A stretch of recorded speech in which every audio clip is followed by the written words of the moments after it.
Welcome to the GLR Adobe Campus.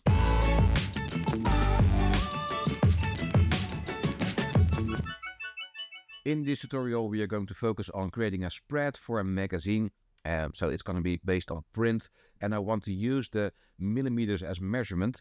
So I'm going to dive into the preferences over here and choose units and increments. And from here, I can set my horizontal and vertical measurements into millimeters. The other units, like stroke, can stay the same. Points is a worldwide measurement for strokes, preset with an A4, and I can see that my document is already set to millimeters, and that's ideal for us living in Europe. So this is going to be a spread. There we go. Or spread magazine, or at least give it a name over here. This is correct. I want to focus on creating a spread, so I need to have at least 2 pages. And when I turn on the preview over here, I can just see 1 page, the front cover of the magazine. So I want to start at page number 2, and that will show us our template for the spread. So that's ideal to start at page number 2. And I need to have columns, because I want to build a nice grid to put everything on. So I want to have at least 5 columns on each page, and I want to have a gutter of exactly 4 millimeters. And the gutter is the space in between of the columns. Margins. Well, margins is actually a sort of a guideline, which is way too big for a nice, stylish magazine. So I want to have 8 millimeters around the entire page, which makes it more fancy. So let's hit 8 over here as well. There we go, 8 on all the sides.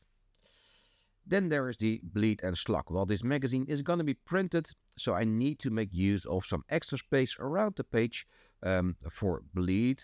And that's, of course, because of the fact that we need to cut off the outside of the page and not leave a white-ish line around the page, around the edge of the page. So that's why we need to have the bleed for cutting reasons. There's also the slug area, and the slug area is even outside of the bleed area, which gives the printer, the guy or the gal who prints the magazine, gives it a little bit more space to play with and not make mistakes while cutting and processing the page. Normally we would set that to 6 millimeters around the page. It's always bigger than the bleed area. So let's hit create, and now we've got a document with margins, with columns, gutters, bleed, and the slug area over here. To design the page and add already some placeholders, we could make use of a master page, but in this case I want to design it over here and worry about master pages in another chapter of this course. So I need to design a little bit with the rectangle tool. And I'm going to use the margins over here to create a huge rectangle over here. Give it a nice stroke, maybe of 6 points. And within that stroke, all the content needs to be created.